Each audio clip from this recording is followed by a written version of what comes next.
Bokola suka ekozala somo mingi. Bato ya loi ya Moïse ekozala somo mingi. Lokola Pharaon suka ekozala somo mingi. Vengeance kanga bango. Ce qui toque na bitum, il y a un avantage à nan, na désavantage à nan.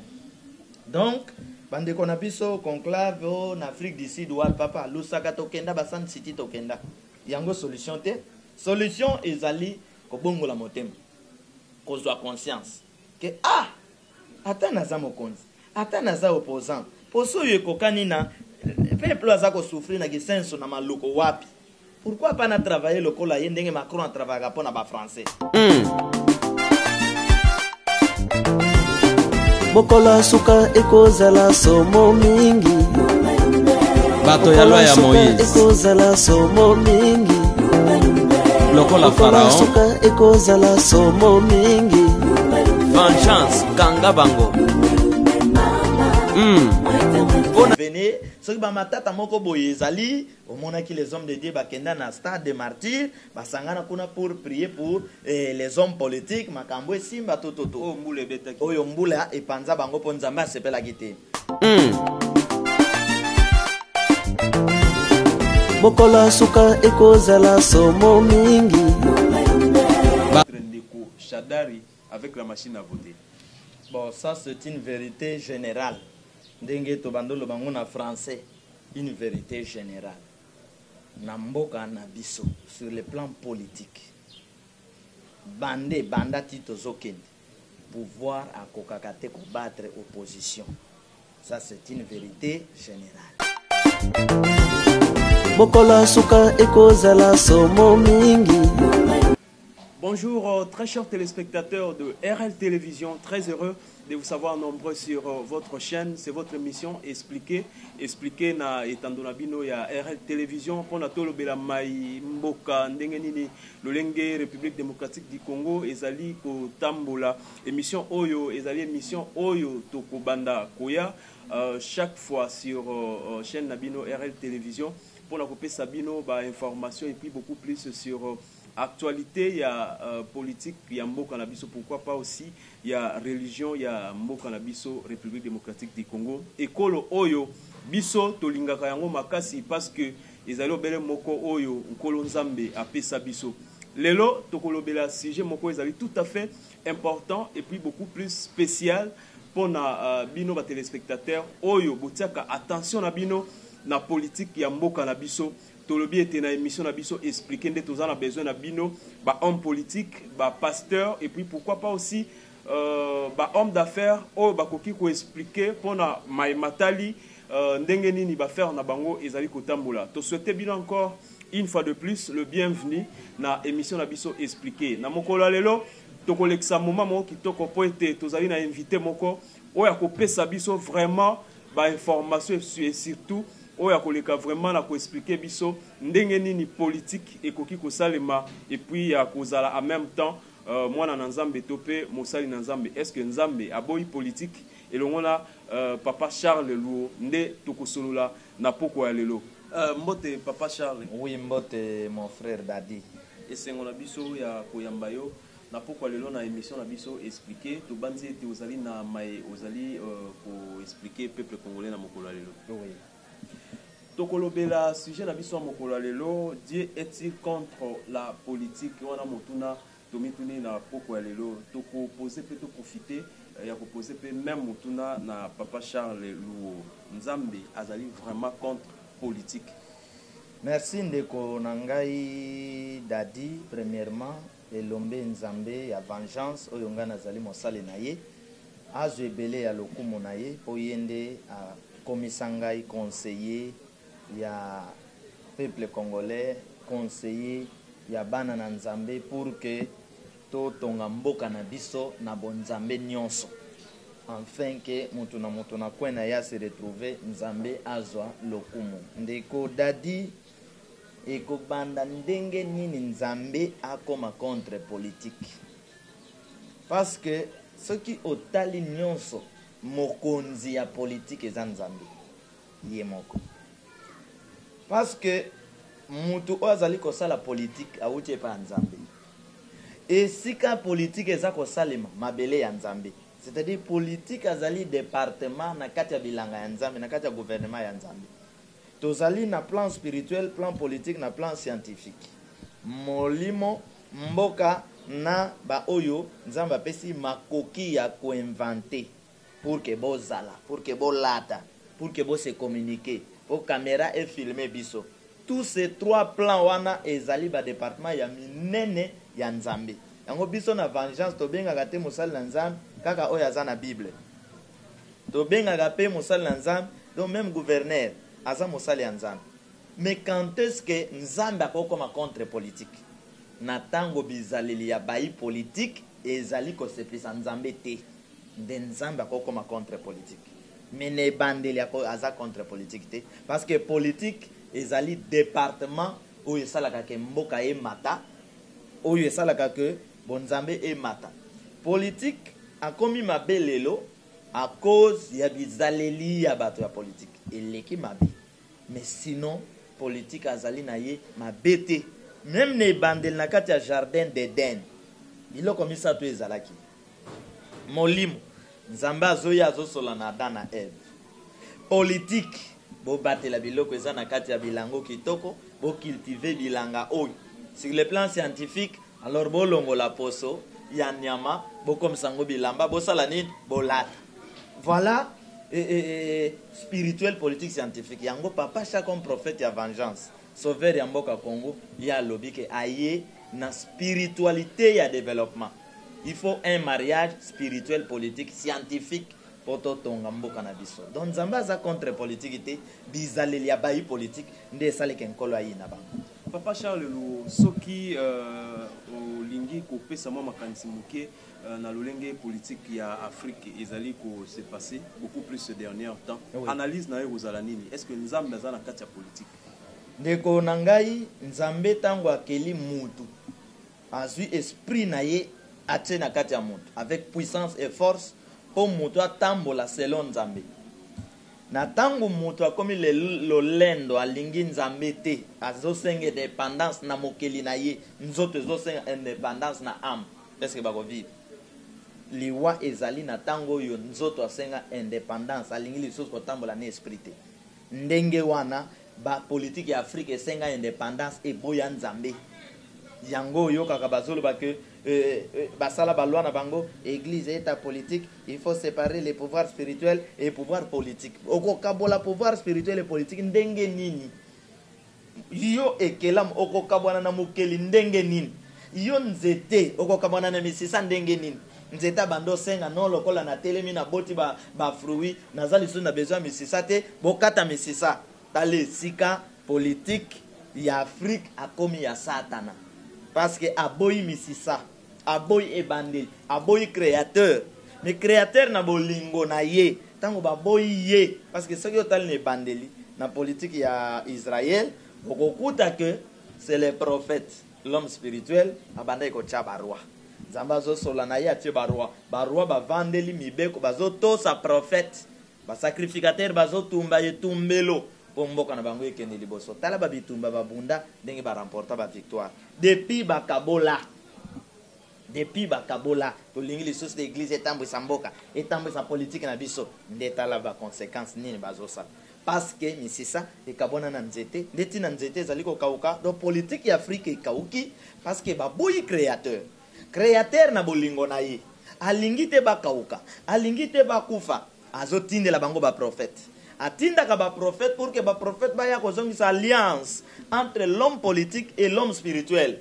Mais l'homme politique na kolinga mbongo alinga bozuya boya créateur akanga ka ba prophète akanga ka bango aboma ka bango boya tikala na mosolo. Or oboyi misisa nzete kauki tina politique ya Afrique ezana développement te ezana nzela ya kobimela te parce que bakata alliance bakata misisa baboyi nzoto eboya am azala na kati ya nzoto na ye. Voilà politique ya Afrique et baby tango e baby ekomi koboma égoïsme ekoti insécurité ekoti bakoti na ba science otolobaka ba science occulte pour sacrifier ba makila afin que bango batikala nde baluki conflit ya makasi na nzambe esika politique ye mabe do yoki bato mosusu balobi biso makambo ya politique moye tokɔta yango eza te parce que baacteur politique bakabwana na créateur mais biloko bazosalela ya ye bozwi ya ye mai ya ye courant ya ye badiama bakobalt ezorenie boye le créateur moto aloni yango mais baboyi ye botango boyi créateur bose retrouve wapi ndomoni batuti motu na mire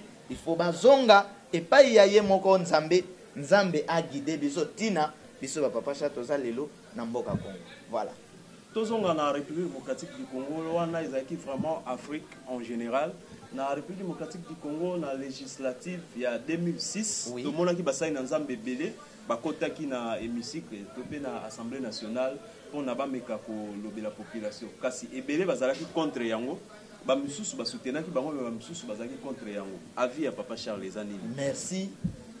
Je pense que chaque chose a son temps. Eza na temps ya ignorance, eza na temps ya connaissance. Nzambe atambolaka na bato na baparti ya temps. Okomona eza na makambo asalaki na loi ya Moïse na tango ya Christ asali yango te amodifie yango abongisi yango. Eza na makambo asali na temps ya loi na temps ya grâce na temps ya vengeance oyo eza troisième temps makambo na moyen simba eza te. Alors bakomona bizaleli ezalaki na politique koboma donc surtout koboma pona mbongo kobeta bato ba massage ko enlever bato ebangisaki ba pasteur biso moye tokota makambo politique ezate mutu na nzambe tikalaka na likambo ya nini ya nzambe me bato balobaki ke mutu na nzambe tikala na likambo ya nzambe okokuta ye politicien abengi apesi enveloppe mbango azwi ala ye kote ya toute autorité vient de Dieu. Or l'homme de Dieu aza likolo ya roi selon ebandeli mais les hommes de Dieu bakomi kobanga ba roi koloba makamba politique te koloba oh mais bandimi ba souffrir na église kasi bandimi na politique nde ko sala ke mbongo ezala. Vous comprenez? Ignorance esala ki ba pasteur ya ngolu na benga ka bango ya temps ya grâce ba pegisi ba miso bokota te ce qui fait que ba oh ba kota ki ba kokaki ko réussir te parce que système ya démocratie ezali système ya majorité voix ya majorité qui gagne. Mais ceux qui ban nzamba bakota ki ebele ndenge ndeko kizami na bakota ki bazala ki ebele majorité pourquoi pas ba gagner voix enfin que va changer ma cam. Vous comprenez? Or na système ya démocratie c'est la majorité qui gagne. Alors ceux qui bino bat nzamba za minorité et que ba pagano ba sataniste baza ebele voix na bango nde koleka. Alors bakoseka bino pasteur bakota kona bosala ki elogote non. Vous comprenez? C'est pourquoi les biso ba prophète ya vengeance pour un Congo tout puissant, nous autorisons par l'ordre de l'Esprit Saint que les enfants de Dieu faut ba kota bitumbo ya mboka pour que bana nzambe soki bazui trône mutonyo sa sepeli. Mais soki trône etikali kana maboko ya ba oyo bazana connaissance ya nzambe te boko souffrir ata bozana ba pasteur ata bozo sala ba jeune ya 100 jours. Voilà. Bien, papa Charles émission la biso mokola lelo na moni tozali ko matase ko mata. Tout à fait. Tolingi to lobela to ezana eloko moko o to constater makasi na mboka na biso. C'est comme si les hommes politiques se servent des hommes de Dieu. Ah oui. Analyse wana moni yango lolengeni. Nekoda dit ça c'est vrai. Il se sert des hommes de Dieu, il domine les hommes de Dieu, il corrompt les hommes de Dieu et donc bazana makokia kosala nyonso likolo ya bato na nzambe. Mais les hommes politiques qui n'ont pas l'esprit de Dieu basalaka politique moko ya rise. C'est-à-dire to utiliser bato yo pon intérêt na biso. Ceux qui ont intérêt na biso basali so na tinate. C'est ce qui se passe chez nous.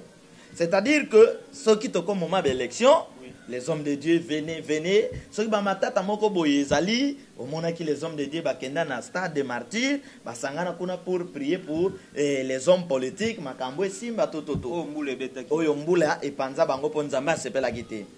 Or les hommes politiques doivent se soumettre libosa ba hommes de Dieu, doivent respecter les hommes de Dieu parce que les hommes de Dieu représentent le créateur, celui qui a tout créé. Vous comprenez? Mais les hommes politiques, ba moneli ba pasteur parce que ba pasteur bango moko ba se présenter devant ba homme politique comme ba faible, comme batona nzala, comme batona kisi, comme batona na tinate. Alors ba homme politique ba zui bango.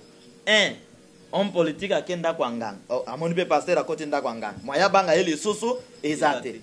bazo wele la mwasi na homme politique moya banga ye lisusu ezate makamba to politique bazo sala ya koboma ba pasteur pe bakoti na nini na koboma lobi atoza bato moko batikela biso likamwa nzambe bazo banga bangote ba intimider pasteur abangi ya comment mutu nzambe abanga. Vous comprenez? Or ba Eli, ba Élisée, ba David, ba Joseph, eza bato yo batambola ina nzambe ba faire preuve devant ba roi ba Miché. Alors ba roi ba banga nzambe azana kati ya bato.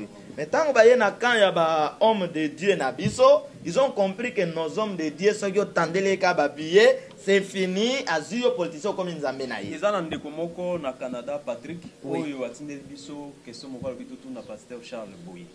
Est-ce que ezalité à cause ya enveloppe oyo homme politique ya Congo atiaka devant mosali na nzambe nde oyo eza à la base ya kosilisa même puissance ya nzambe na kati na bango? C'est-à-dire, c'est ce que je venais de dire, les hommes politiques ont compris que les hommes de Dieu sont faibles en matière ya mbongo. Or, l'homme de Dieu, il faut ça l'analyse oyo. Nanya comme si mboka faible pour na mbongo ezate mbongo ezaka na catégorie ya bato moko eza bato politique. Donc ba réduire mbongo na population, mbongo etika na maboko na bango po ba ya kopesa biso ba miette. Alors les hommes de Dieu na leur tour il faut basala ni basali ka Miché ya salaki. Ba kena ya enveloppe mbongo po ba corrompre ye apesa prophétie lokuta na cap alobi non. Je suis serviteur de Dieu, je dirai ce que l'Éternel me dira. C'est ce qu'on ne fait pas. Alors donc comprendre poussé par l'esprit que tant wane esili. Yango monto kote na troisième temps ya vengeance pour na kocha musala nzambe na yesika na ye. Parce que ceux qui ont mbongo wana, politicien yelio $1000. Or il y a tikali na 100 millions de dollars. Okosala lango esili. Mais ceux qui ont bondi bitumba ya mboke bongi, atoza na bandimi 5, okozana 10 qui pèse. Moyo lula ya politicien ekozala te. Voilà problème oyo bango bazalaki nango yango wana. Yango nkolo atindi biso to longola bango na kobanga. To laksa bango bonzambe ya solo et sika ya mutu na nzambe, l'homme politique faut se soumettre ami kiti sa devant prophète asala makambo nzambe azolinga mibe kwa mboke zolinga on intérêt ya batonion. C'est ce que bango basala kité, c'est pourquoi mbongo ekomelaki bango nzambe. Okomono ke église générale a ye église pasteur atikeli cher abandolo babilo balo makamba kolon. Pasteur atikeli cher.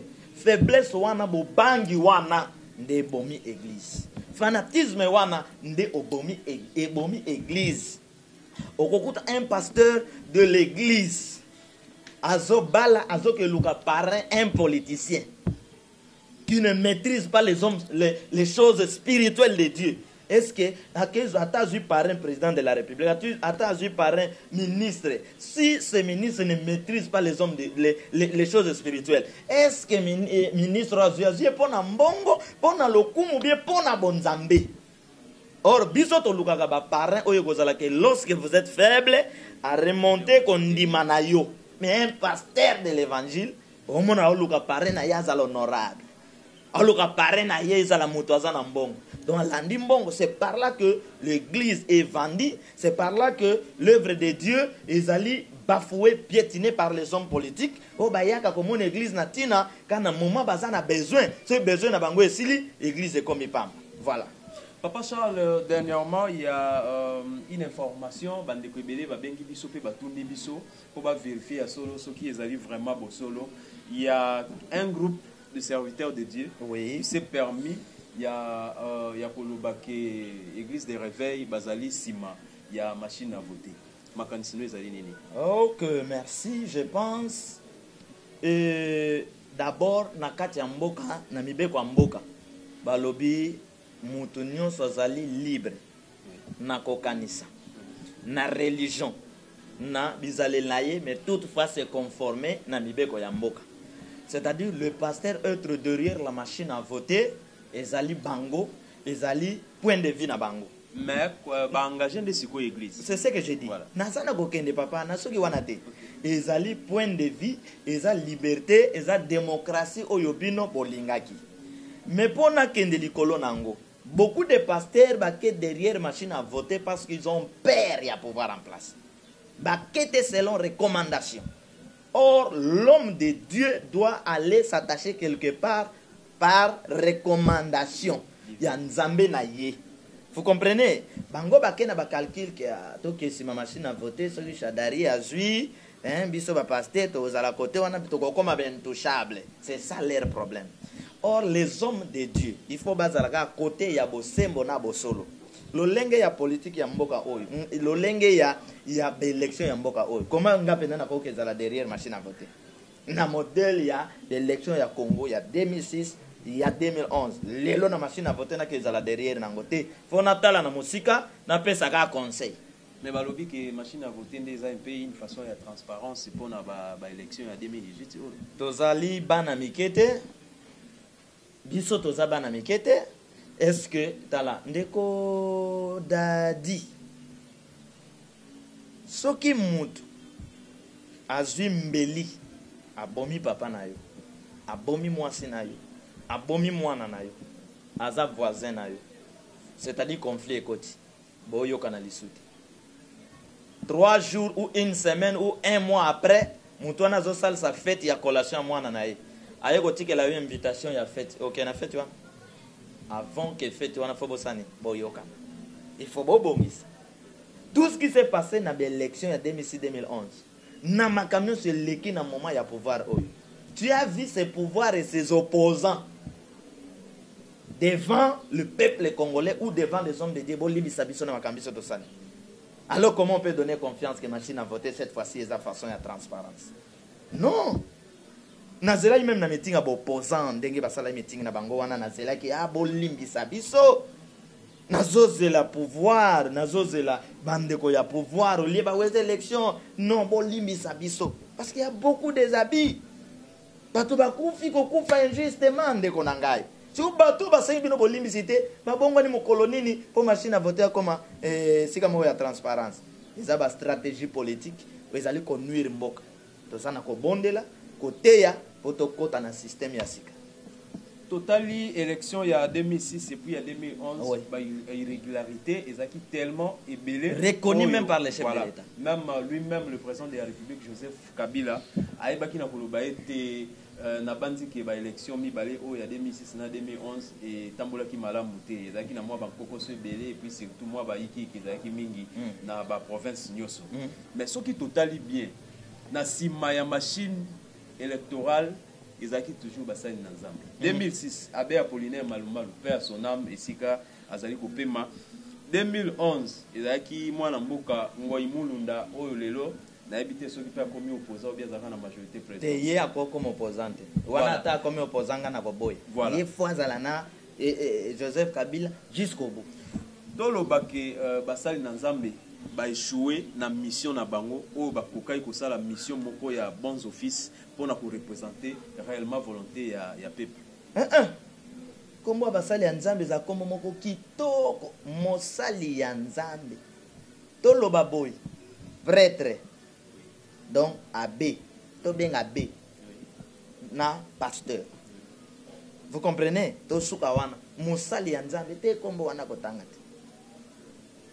Oh, basali ya nzambe échoué. Te. Basali ya nzambe ba échoué kate. Parce que nzambe na bango ye moko a échoué kate. Ezalaki abbé na pasteur. Alors bon que na définition ya abbé na pasteur. Ezalaki pasteur na abbé. Nde ba échoué ki. Pas les hommes de Dieu ou pas le serviteur de Dieu. Pas le sauveur et le défenseur. Ezalaki abbé Malumal na pasteur Ngoi Mulunda bazali ba sauveur te eloko na koye biso yango wana. Dieu n'a pas échoué, ses serviteurs non plus. Voilà.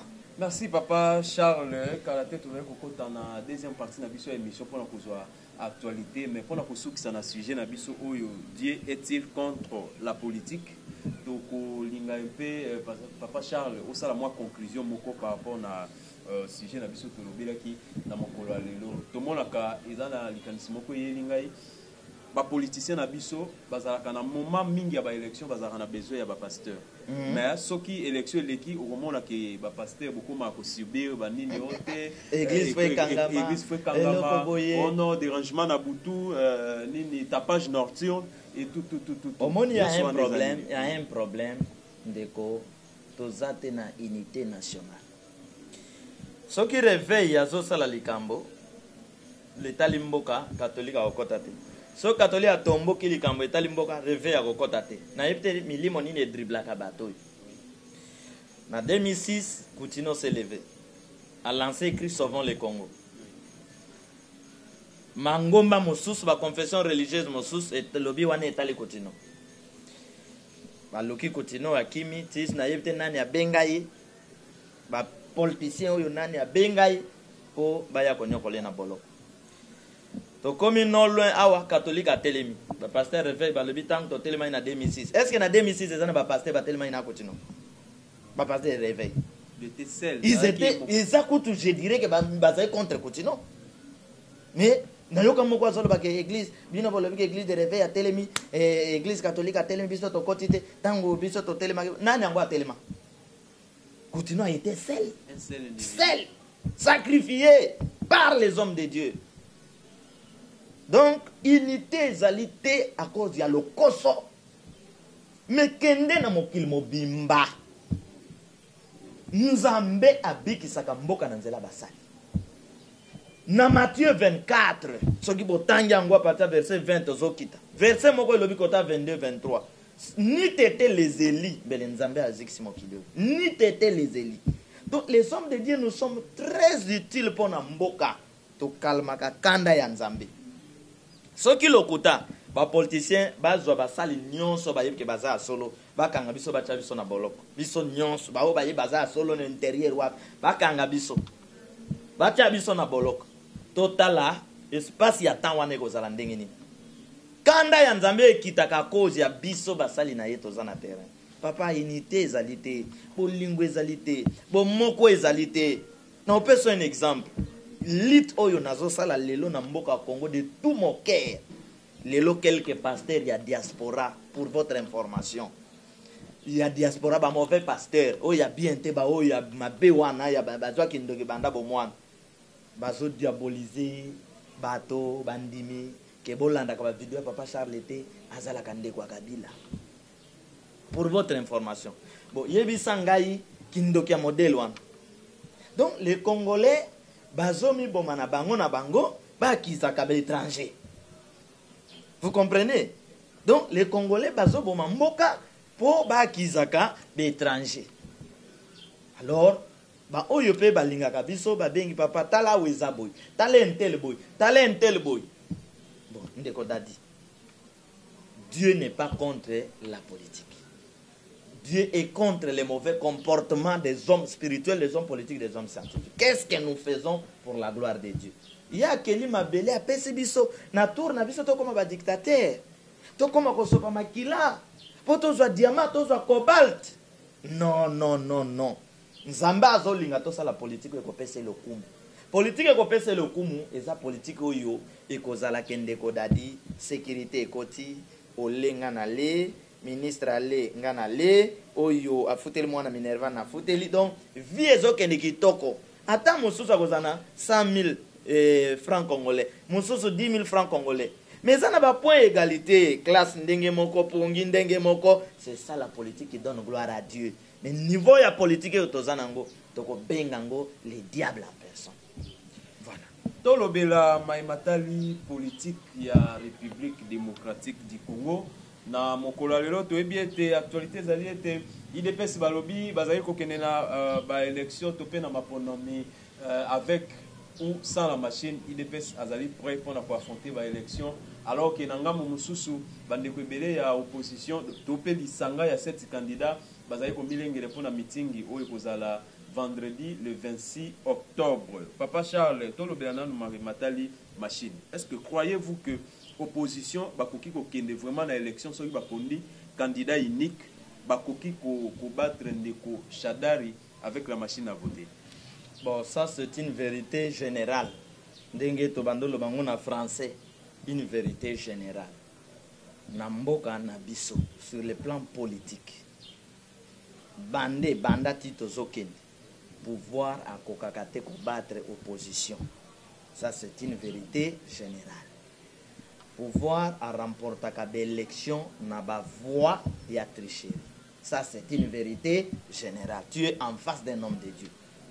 Ozala kana Kinshasa wa omona ka ba réalité. Donc ce qui baké na ba élection. l'élection juste et sincère, il faut ba opposant ba remporter victoire. Pour na nini sale makabongo. Parce que na mboka na biso tellement pas si eleki. Alors ba yina batnyos bazana pouvoir. Alors il y a encore un problème. Muto azana pouvoir. Anyokola ki pe bat. Soki alongo ya komi na opposition, ba mona kaye malam mosam. Yango to ye ko éclairer batu, miso efungwa koma ko yeba ke oya baby saki kuna na pouvoir. Soki akomi kotoyo, akomi mosantu te. Ayeka stratégie, abimisa baninga mabe, mais yepe azali na bavene ya nyok. Vous comprenez? Parce que balé longo voilà. Nde c'est ça problème ya liti na biso. On ne peut pas kobenga mususu moyibi aussi longtemps yo poza moyibi. Na kati opposition, soki mutu azali abandi ko accuser bata pouvoir, baza mabe ba bomaka. Zwa ba propos ya ba opposant nyonso yebi. Ya MLC, ya IDPS, ya Palou, tangu Palou azalaki wana, ya ba wapi. Ba opposant nyonso yebi. Pouvoir rési bango. Ba benga Joseph Kabila, ba misu ba benga ya assassin. Ba misu ba benga ye mobom. Ba misu ba benga ye alobi bon yo yakanan. Ba opposant nyonso, ba misu ba loba ya za microbe. Ye fois tobola tonga na microbe wana po apesa solution le bien yaka kachi koma wa. Susu balobi ba kutiki la Kabila ta une seule seconde voilà. En 2016. Alors mais lelo bazana elo. Mwana bato azuye. Alobi ah na kokate yo yakanan. Apesi ye place. Bakomika ho sisa bidimo sisa bidimo oh oposa makamino ko sisa bidimo mosusu bazwa ya loba bazwa ya kotika boy oyebi eloka liboso asala biso na mboko eloka liboso malama asala biso na mboko akatela biso internet sous l'impulsion akatela biso internet eloka malama asala akata internet sikuyo il faut ba juge bakanga bo opposant wana bavandisi bango bazwi ba propos tango baza ba opposant bazwi ba propos tango bakomi na pouvoir basambisa bango wana eza trahison. Mais papa obandolo bakuna ke bazokoka te yo ye mboka oyo a un problème spirituel mon frère. C'est à toza maye à toza na volonté so mati wana donc okomi zoba okoka te. Il y a un problème. Il faut que la politique ndenge na lobaki et ça l'alliance avec les spirituels et la science, les sauveurs, les hommes spirituels, batambu sa cérémonie moko pour na kopesa possibilité na mutazo comme mokonza mona clair abong sambok. Sinon boko finga ka bakonzi bazo kokate nzoka na kitu wana makambo evande kuna. Mais bango pe ata makambo evande batinga mika balingi ko longwa te. Moko kanga malibelo ka uki lokola na courant. Voilà ndeko nanga problème oyo ezali ko passer na makambo na yo etali ya machine wana. IDPS ndingo utikoloba. Oui. IDPS fa yebe loko liboso ke bato ebele pe bakofi na mboka ona nzela IDPS. Depuis IDPS aza IDPS banda mobutu tile le bisopoko. Alors soki parti politique na nzela na yeba bakufaka alors to koya comprendre que parti politique wana mosala nango komela makilaba. Eza donc azana nzungu moko etokaka sacrifier ka makilaba. Nous avons besoin d'un grand changement. Papa Tshisekedi accueilli moi na koti. Moi, on a apporté changement. Félix, na meeting na bango aloba ibo. Politicien oyo akotrahi peuple ako s'en charger na ye. Akanga parole wana. Na yako baksa émission de kona Flavien, Nzambe akobeta politicien wana. Awa Nzambe azoluka délivrance ya mboka. To bima na buumbwa mindele. To gérer mboka oyo. Vous comprendre ndeko nanga dadi. Alors oyo azubo konja IDPS lokola bokonja ba parti politique koma ya tata na mwana baboyo te bandimi bayambi Félix ye wana atambusa IDPS atambusa lisu IDPS te comme hier atambusa IDPS pour que ba militants ya IDPS o ba souffra ba se retrouver ba o ba kufa ba mona ke to bunda ki pona changement c'est-à-dire baboya corruption baboya bisala sala ko kende na mboka o na machine à voter. Ils ont assurance mon côté. Déjà, ce ne sont pas des élections que nous pouvons attendre. Biso batonanzame, nous voulons quoi?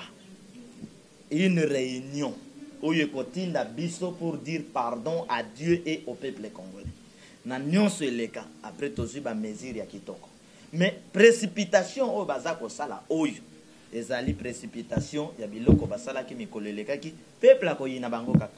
Donc bazali ko multiplier kaka koyina bayina bango ti mondela koya beti carte na ye alembi ale anyokoli oyo atelemisi oyo. Mais il est temps pour que totelemisa mboka na biso totambwisa yango na mayele na biso moko. Donc bandeko ya IDPS bazala très prudent et côté na bango ezan likambo mabe elingi esala. Croyez-vous que Union, il y a 7 candidats, on a basali pour travailler ensemble. Est-ce que vous pensez réellement que ils ont une résolution moko ya bien et pour après conclave via Afrique du Sud? Bazabat muto abongwanaka. Je crois que bazabat nzamba ko simba bango mitema babongo. Mais eloko moko na senga kana yoka ke pa na bango peuple bolimbisa biso. Soki muto aza un esprit ya pardon te boke banaye. Place nazo douter na bandeko wana. Or l'opposition au Congo ezalaka opposition oyo ezalaka qui traite na butu azwi bambongo na ye na moi aye ko distraire bato. To sito yebi bango ba distraction oyo bayelaka biso. Mais biso bato na nzambe toza ko senga avant ezala trop tard. Ndeko moni mboko ndenge toza na kokende. Donc, ils ont se préparer. Nous risquons qu'on ait un bitum. Parce que nous avons un makas. Nous avons un zate. Nous avons un avantage à zate.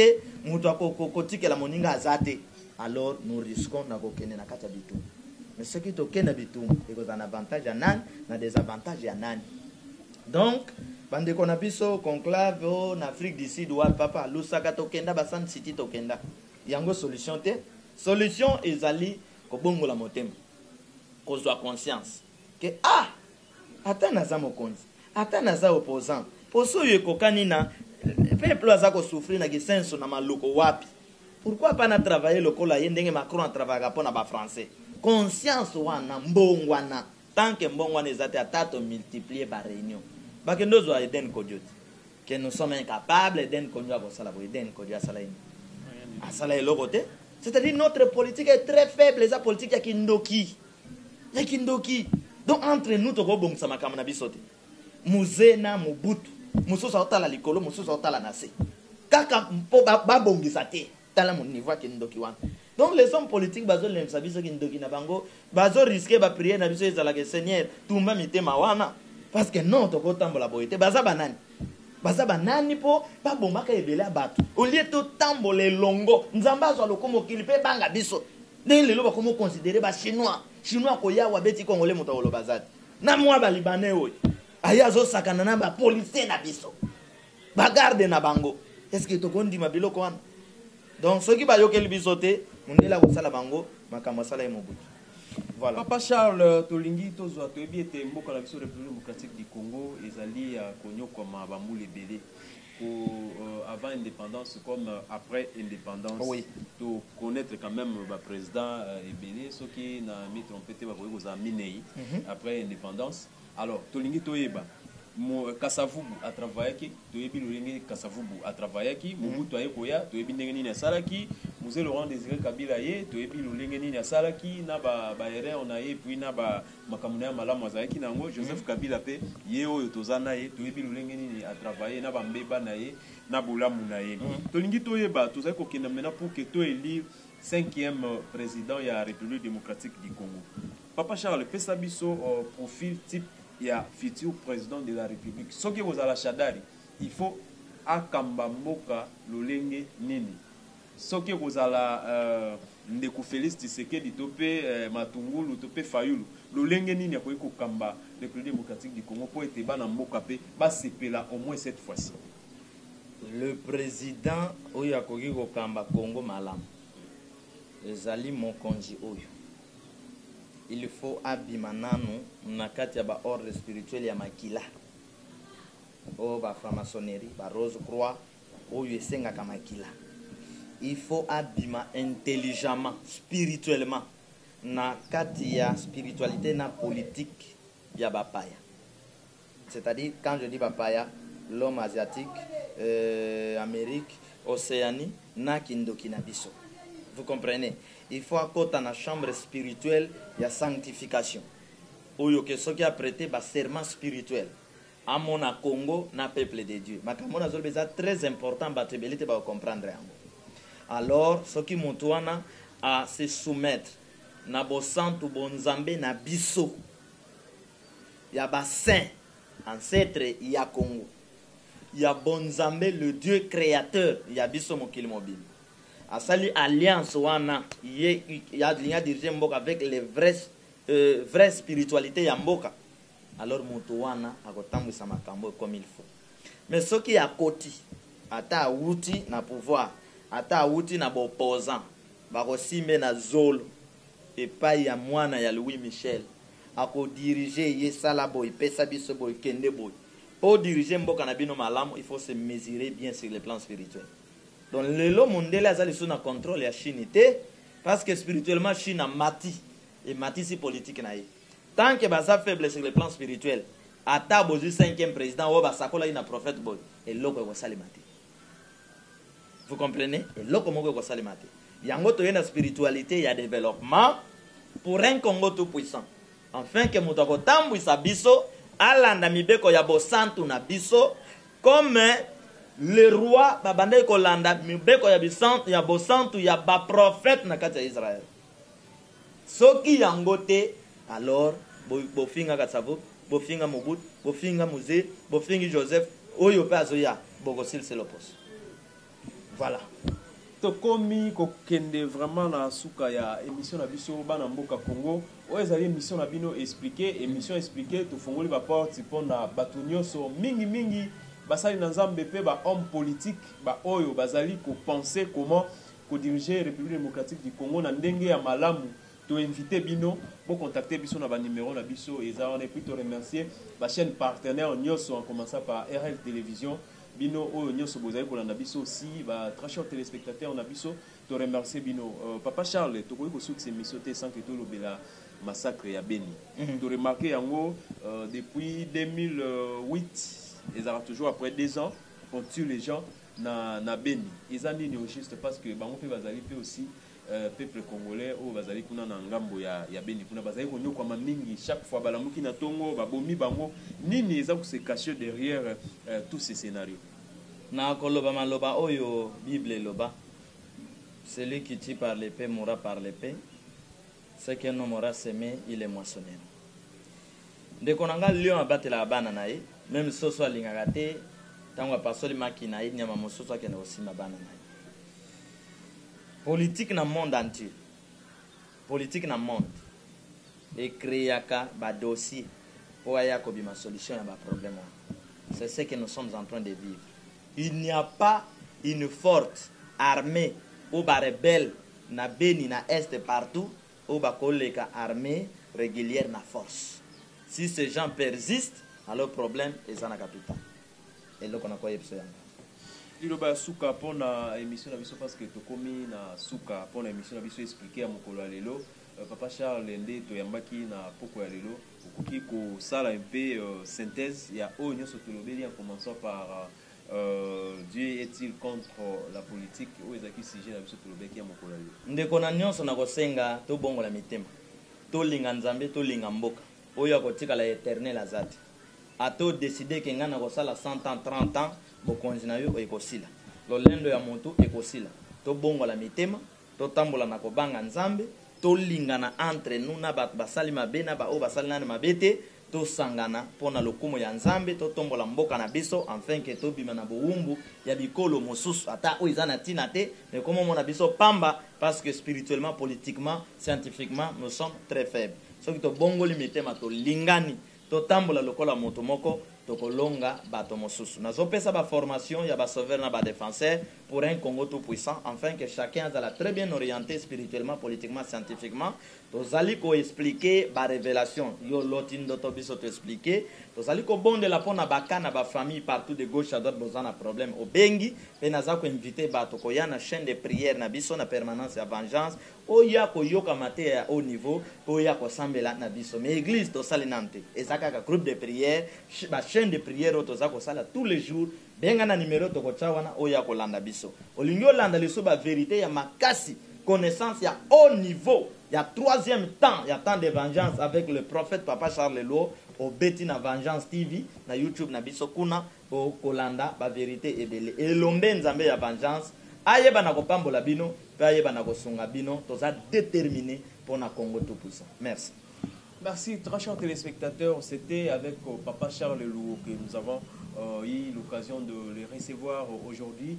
To PC Lissousou Bino Lissousou Bandeko Balandi à RL Télévision pe ba chaîne partenaire. Merci parce que Bozaki et Belé na banda kuna bino pour la kolanda émission na biso expliquer à mokolo lelo. Tolobi ete tolapindai pour na kolobela mai matali mboka na biso République démocratique du Congo pour ete toyeba lisusu na kolimbolela bino ba ebolandaka biso ndenge nini mboka na biso ezali ko marcher ndenge nini tokoki kosala po ete mboka na biso ekende liboso et surtout na makonomi mai mazali koya to voter kaka tika to voter te mais to voter moto oyo akozongisa état de droit na mboka na biso République démocratique du Congo. Tokomi na suka tokutani prochainement botika malamu na banda kuna bino mote. Les puissances et les forces. Oh, Lumbe Lumbe. oh, Ezali prophétie. Il y a tant de vengeance. tosa mongongo na nzambe mokili, tosa mongongo na nzambe, Boyoka message. tumbu na nzambe, Il y a tant de la fin. na nzambe, Paye à débit à temps. tika kokoma baninga, Pona bato mabe. tika kokoma baninga, Pe bato malamu. tika lolendo ya pamba, Hey, tika lolendo ya oyo nde pamba, moto. tika kipomba ya pamba, Oyo nde mai. tika kipomba ya pamba, Oyo nde mopepe. basila kosuka, Esangani. basila kosuka, Ekomi molunge. Yango tobengi. Lumbe Lumbe. Mwete Mwete. Réchauffement climatique au Congo.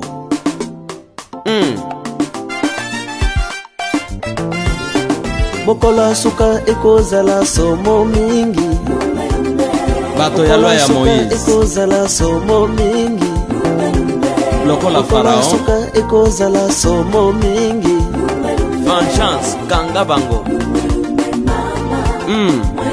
Pona nini oyoka kate. Kore datambira.